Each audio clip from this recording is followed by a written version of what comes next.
नमस्कार प्यारे बच्चों, आज हम इस वीडियो के अंतर्गत कक्षा 7 भूगोल का अध्याय नंबर 2 हमारी पृथ्वी के अंदर यानी कि इंटीरियर ऑफ द अर्थ, इस अध्याय के महत्वपूर्ण एमसीक्यू टाइप प्रश्नों की आज हम चर्चा करेंगे ताकि पूरा अध्याय है इस एमसीक्यू के अंदर पूरा कवर हो जाएगा और आपको डिटेल में जानकारी हो मिल जाएगी। आइए शुरुआत करते हैं इस अध्याय की प्रश्नोत्तरी। आप इस वीडियो के हमारे चैनल के लिए नए हो तो हमारे चैनल जज सर एकेडमी को लाइक, शेयर एवं सब्सक्राइब जरूर कीजिए। तो आइए बढ़ते हैं इस वीडियो के आगे। प्रश्न पहला है, पृथ्वी की सतह की सबसे ऊपरी परत को क्या कहते हैं? ऑप्शन है क्रोड, मेंटल, परपटी या आग्नेय शेल। तो हम सब जानते हैं कि इस जो पृथ्वी की सबसे ऊपरी भाग है, परत है, उसे परपटी कहा जाता है। तो राइट आंसर आएगा ऑप्शन 3 परपटी। प्रश्न नंबर 2, विश्व की सबसे गहरी खान कहाँ पर स्थित है? तो ये एकदम आसान सा सवाल है। ऑप्शन दिए गए हैं दक्षिण अमेरिका, भारत, दक्षिण अफ्रीका या ऑस्ट्रेलिया। तो जो विश्व की सबसे गहरी खान है वो कि दक्षिण अफ्रीका के अंदर आई हुई है, जो कि साउथ वेस्ट ऑफ जो जोहानिसबर्ग है वहाँ पे आई हुई है। आगे बढ़ते हैं प्रश्न नंबर 3 की तरफ। पृथ्वी के केंद्र तक पहुँचने के लिए आपको समुद्र की सतह पर से कितनी गहराई तक खोदना पड़ेगा? मान लो कि ये समुद्र का भाग है ना, तो आपको सेंटर में जो पृथ्वी के जाना है, तो इस समुद्र से आपको कितनी गहराई तक आप खुदाई करनी पड़ेगी? ऑप्शन दिए गए 4000 किलोमीटर, 5000 किलोमीटर, 8000 किलोमीटर या 6000 किलोमीटर। राइट आंसर आएगा हमें 6000 किलोमीटर तक है नीचे तक खुदाई करनी पड़ेगी, तब जाके हम पृथ्वी के केंद्र तक पहुंच सकते हैं। लेकिन जो कि ये बिल्कुल असंभव है, वहाँ पे हम कभी भी जा सकते नहीं है। आगे बढ़ते प्रश्न नंबर 4 की तरफ। और प्रश्न है, दिए गए निम्नलिखित कथनों में से कौन सा कथन असत्य है? गलत कथन है, हमें यहाँ पे उनको पहचानना है। पहला दिया गया है, महाद्वीपीय प्रॉपर्टी सिलिका एवं एल्यूमिना जैसे खनिजों से बनी है। तो ये बिल्कुल सही है, जिसे हम शॉर्ट में सिलिका और एल्यूमिनियम Cl के नाम से भी जाना जाता है। दूसरा है, महासागरीय प्रॉपर्टी सिलिका एवं कॉपर से बनी है।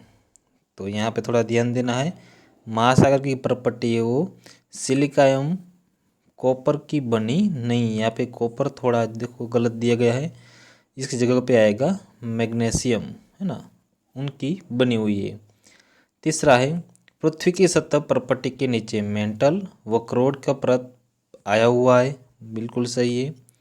चौथा है, पृथ्वी के सबसे आंतरिक परत को क्रोड कहते हैं। बिल्कुल सही, जो कि मुख्यतः निकल एवं लोहे से बनी है। तो यहाँ पे असत्य की बात की गई है, तो ऑप्शन नंबर 2 है वो यहाँ पे असत्य होगा। आगे बढ़ते हैं प्रश्न नंबर 5 की तरफ।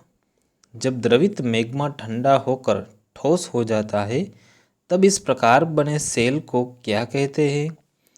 ऑप्शन है जीवाश्म युक्त सेल, कायांतरित सेल, अवसादी सेल या आग्नेय सेल। तो राइट आंसर आएगा, उस सेल को कहा जाता है आग्नेय सेल, जिसे इग्नियस रॉक्स के भी नाम से जाना जाता है, और दूसरा नाम इसका है प्राथमिक सेल के नाम से भी जाना जाता है। इसके और जानकारी ले तो इन प्राथमिक सेल को, आग्नेय सेल को 2 प्रकार में बांटा गया है। एक तो है अंतर्भेदी आग्नेय सेल और दूसरा है बहिर्भेदी आग्नेय सेल। आगे बढ़ते हैं प्रश्न नंबर 6 की तरफ। जब द्रवित लावा पृथ्वी के सतह पर आकर तेजी से ठंडा होकर ठोस हो जाता है, तब किस प्रकार के आग्नेय सेल का निर्माण होता है ना? हम सब जानते हैं कि जब लावा का जो इलाका है पूरा, जब धीरे धीरे धीरे यहाँ से लावा निकल कर ये बाहर की क्षेत्र तक निकल जाता है, तब ये ठंडा होने के कारण ठोस होता है। तो इसे जो कहा जाता है वो कहा जाता है बच्चों बहिर्भेदी आग्नेय सेल, है ना, क्योंकि बाहर की तरफ आके वो ठंडा होता है। आगे बढ़ते हैं प्रश्न नंबर 7 की तरफ।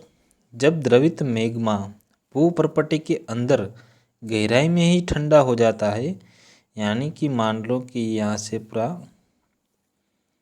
ये लावा धीरे धीरे यहाँ से फट के बाहर निकल रहा है, लेकिन कभी कभी क्या होता है कि जब ये नहीं भाग के अंदर ये जो क्षेत्र है वहीं पे ही जब मैग्मा ठंडा हो जाता है, तब यहाँ पे जो आग्नेय सेल का निर्माण होता है उसे क्या कहा जाता है, तो उसे कहा जाता है अंतर्भेदी आग्नेय सेल, यानी कि वो अंदर की तरफ ही वो ठंडा हो जाता है, तो उस सेल को अंतर्भेदी आग्नेय सेल कहा जाता है।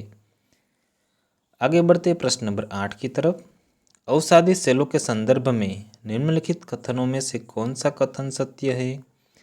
पहला है अवसादी सेल का निर्माण विभिन्न प्रकार के सेल अवसादों के निक्षेपण के द्वारा होता है, तो ये बिल्कुल सही है। दूसरा है इन सेलों में जीवाश्म भी पाए जाते हैं, बिल्कुल सही। तीसरा है ये सेल अपेक्षाकृत कम कठोर होती है, तो ये बिल्कुल सही है। तो राइट आंसर आएगा यहाँ पे उपरोक्त सभी। प्रश्न नंबर 9। उच्च ताप एवं दाब के कारण कौन सी सेल कायांतरित सेल में परिवर्तित हो सकती है। पहला है आग्नेय सेल, दूसरा है अवसादी सेल, तीसरा है ए एवं बी दोनों, चौथा है इनमें से कोई नहीं। तो यहाँ पे राइट आंसर आएगा बच्चों ए एवं बी दोनों, यानी कि आग्नेय सेल और अवसादी सेल यहाँ पे जो कि कायांतरित सेल से वो परिवर्तित हो सकती है ना, उच्च दाब के कारण। तो यहाँ पे आएगा ऑप्शन नंबर सी करेक्ट है। प्रश्न नंबर 10। पृथ्वी की त्रिज्या कितने किलोमीटर है। Option A 6371 kilometre, second 6731 kilometre, third 6561 kilometre, या फोर्थ 6999 किलोमीटर। तो हमें पता है पृथ्वी की त्रिज्या है जो कि 6371 किलोमीटर आई हुई है। आगे बढ़ते हैं प्रश्न नंबर 11 की तरफ। पृथ्वी के आयतन का सबसे ज़्यादा हिस्सा किस में है। ऑप्शन ए परपटी में, मेंटल में, क्रोड में, या इनमें से कोई नहीं। तो हमें शुरुआत में जब लेसन के अंदर पढ़ा था कि पृथ्वी को अलग अलग हिस्सों में आंतरिक भाग को बांट रखा है, तो उसमें भी आयतन का भाग दिया गया था। तो यहाँ पे सबसे ज़्यादा बात की गई है ना, तो वो आएगा बच्चों मेंटल का, है ना, जो मेंटल के पास जो है 84% हिस्सा है वहाँ पे आया हुआ है। आगे बढ़ते हैं प्रश्न नंबर 12 की तरफ। केंद्रीय क्रोड का तापमान एवं दाब काफ़ी उच्च होता है, क्या यह कथन सही है या गलत। ऑप्शन ए सही है, दूसरा गलत है, दोनों, या पता नहीं। तो बिल्कुल सही है, केंद्रीय क्रोड का तापमान एवं दाब काफ़ी उच्च होता है, तो ये बिल्कुल सही है। प्रश्न नंबर 13। लाल किला कौन से पत्थर से बना हुआ है। ऑप्शन ए लाल बलुआ पत्थर, ग्रेनाइट से, बेसाल्ट से, या निकल से। राइट आंसर आएगा लाल बलुआ पत्थर से लाल किला बना हुआ है। प्रश्न नंबर 14। ताजमहल कौन से पत्थर से बना हुआ है। बलुआ पत्थर से, ग्रेनाइट से, बेसाल्ट के द्वारा, या सफ़ेद संगमरमर के द्वारा। तो राइट आंसर आएगा सफ़ेद संगमरमर के कारण द्वारा जो ताजमहल है वो बनाया गया है। आगे बढ़ते प्रश्न नंबर 15 की तरफ। एक सेल से दूसरे सेल में परिवर्तन होने की प्रक्रिया को क्या कहते हैं। ऑप्शन ए परिक्रमण, सेल चक्र, गतिविधि, या जीवाश्म, है ना। तो हमने पता है कि जब जमीन के अंदर से लावा, है ना, जब फट के बाहर निकलता है, तो है ना, जब लावा धीरे धीरे बाहर निकलता है, उसके जो बनी हुई सेल उसे क्या करते हैं हम आग्नेय सेल के नाम से जाना जाता है। उसी छोटे छोटे टुकड़ों में जो अवसाद के रूप में बनता है ना, अवसाद कहा जाता है, और उसी अवसाद के कारण धीरे धीरे कायांतरित सेल का निर्माण होता है। तो इस प्रकार पूरे जो चक्र जो तैयार होता है उसे कहा जाता है बच्चों सेल चक्र। प्रश्न नंबर 16, निम्नलिखित कथनों में से कौन सा कथन सही है? ऑप्शन ए, सेल हमारे लिए बहुत उपयोगी है, बिल्कुल सही है। कठोर सेलों का उपयोग सड़क, घर, इमारत बनाने के लिए किया जाता है, बिल्कुल सही। विभिन्न पत्थरों का उपयोग खेलों में होता है, तो ये बिल्कुल सही है। हमें पता है कि जो खेल के नाम दिए गए थे 7 पत्थर, चिबिड्डी, है ना, 5 पत्थर, तो इन सभी का जो क्या है पत्थरों का हम खेलों के लिए इस्तेमाल करते हैं।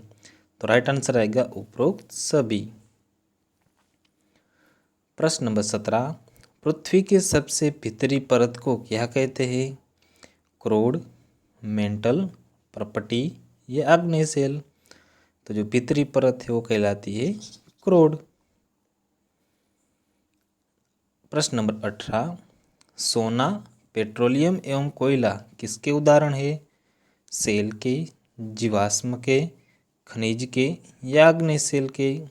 राइट आंसर आएगा ये सभी खनिज के उदाहरण है। प्रश्न नंबर 19, सेल जिसमें जीवाश्म होते हैं उसे क्या कहते हैं? अवसादी सेल, कायांतरित सेल, आग्नेय सेल या उपरोक्त सभी? तो जिस सेलों के अंदर जिनकी जीवाश्म की मात्रा पाई जाती है उसे अवसादी सेल के नाम से जाना जाता है। प्रश्न नंबर 20 एवं अंतिम, पृथ्वी की सबसे पतली परत कौन सी है? तो ऑप्शन है क्रोड, मेंटल, पर्पटी या आग्नेय सेल? तो सबसे जो पतली परत है वो है पर्पटी की।